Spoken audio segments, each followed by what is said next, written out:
Microsoft Windows पिछले 40 सालों से हमारे कंप्यूटर्स पर राज कर रहा है। लेकिन इन 40 सालों में दुनिया के सबसे प्रमुख ऑपरेटिंग सिस्टम ने कुछ ऐसी गलतियां की हैं जो यकीन करने लायक नहीं है।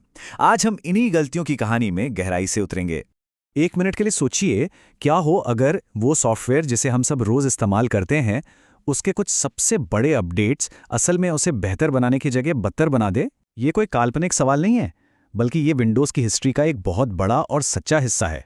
हम बात कर रहे हैं लाइव टीवी पर होने वाले शर्मनाक क्रैश की, या फिर पर्सनल फाइल्स के हमेशा के लिए डिलीट हो जाने की।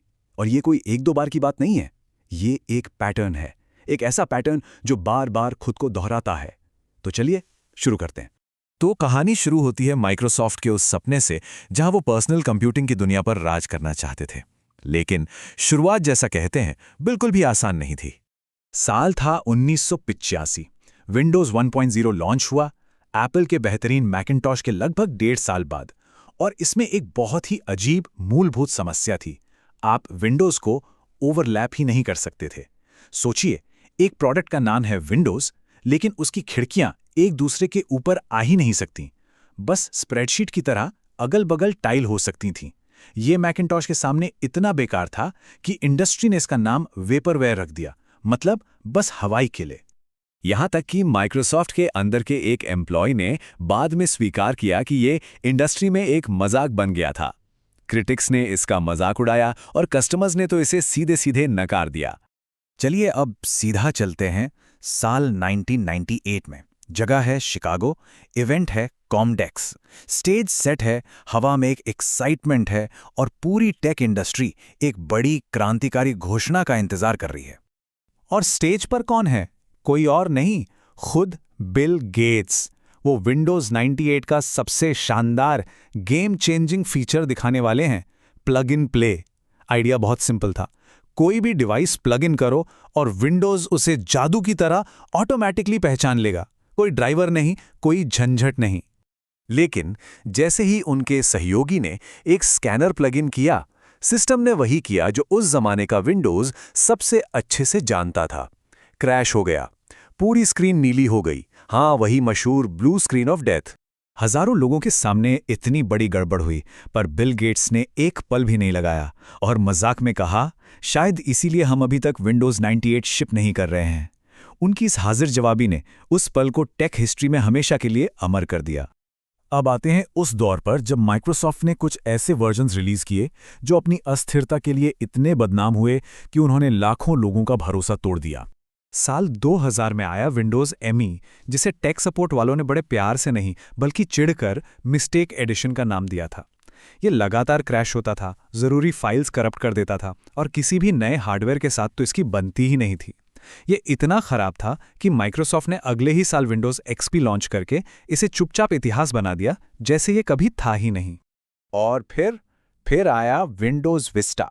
पता है इसके डेवलपमेंट पर माइक्रोसॉफ्ट ने कितना खर्च किया? $6 अरब से ज्यादा। ये इतिहास के सबसे महंगे सॉफ्टवेयर प्रोजेक्ट्स में से एक था। लेकिन इतने पैसों का नतीजा क्या निकला? विस्टा को ऐसे हार्डवेयर की जरूरत थी जो उस वक्त ज्यादातर लोगों के पास था ही नहीं, और अगर था भी तो उन तेज मशीनों पर भी एक कछुए की तरह चलता था। ऊपर से एक सिक्योरिटी फीचर था, यूजर अकाउंट कंट्रोल, जो हर छोटे मोटे क्लिक पर पॉपअप दिखाकर लोगों को पागल कर देता था। हालत इतनी खराब थी कि डेल और एचपी जैसी बड़ी कंपनियां ग्राहकों को पैसे लेकर विंडोज एक्सपी पर वापस डाउनग्रेड करने का ऑप्शन दे रही थी। सोचिए। चलिए अब बात करते हैं उस बदलाव की जिसने शायद लोगों को सबसे ज्यादा झटका दिया। एक ऐसा फैसला जिसने विंडोज के सबसे जाने पहचाने हिस्से को ही गायब कर दिया। विंडोज 8 में माइक्रोसॉफ्ट ने एक ऐसा काम किया जो किसी ने सोचा भी नहीं था। उन्होंने 17 साल पुराने सबके प्यारे स्टार्ट बटन को हटा दिया। उसकी जगह आ गया एक फुल स्क्रीन रंग बिरंगा टाइल वाला इंटरफेस। शायद टैबलेट्स के लिए ठीक था, पर प्रॉब्लम यह थी कि ज्यादातर लोग अब भी कीबोर्ड और माउस ही इस्तेमाल कर रहे थे, टच स्क्रीन नहीं। ये एक ऐसे भविष्य के लिए डिजाइन था जो अभी आया ही नहीं था। लोगों के जबरदस्त गुस्से के बाद माइक्रोसॉफ्ट 1 साल बाद विंडोज 8.1 में स्टार्ट बटन वापस ले आया। लेकिन यह सिर्फ एक धोखा था। बटन दबाने पर अब भी वही फुल स्क्रीन टाइल इंटरफेस खुलता था। मतलब उन्होंने प्रतीक तो वापस दे दिया, पर उसका असली काम, उसका फंक्शन छीन लिया था। इसके बाद एक ऐसा दौर आया जब माइक्रोसॉफ्ट के एक्शन सिर्फ गलतियां नहीं बल्कि आक्रामक और हानिकारक महसूस होने लगे।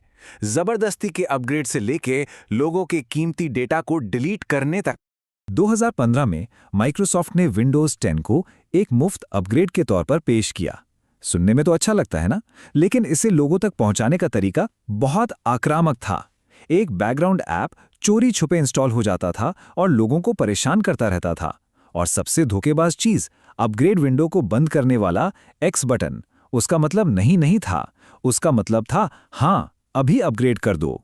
ये एक क्लासिक डार्क पैटर्न था जहां आपसे जबरदस्ती हाँ करवाया जा रहा था। लेकिन सबसे डरावनी गलती हुई अक्टूबर 2018 में। विंडोज 10 के एक अपडेट में एक इतना खतरनाक बग था कि उसने लोगों की पर्सनल फाइल्स, डॉक्यूमेंट्स, फोटोज सब कुछ हमेशा के लिए डिलीट कर दिया। सोच कर देखिए, माइक्रोसॉफ्ट ने एक ऐसा अपडेट रिलीज किया जिसने लोगों की सालों की यादें और मेहनत एक झटके में मिटा दी। अब अगर हम हाल के सालों की बात करें तो विवादों का फोकस शिफ्ट हो गया है प्राइवेसी, फालतू के ऐप्स और एड्स पर। और अब सीधा आते हैं 2024 पर। माइक्रोसॉफ्ट ने रिकॉल नाम का एक नया एआई फीचर अनाउंस किया।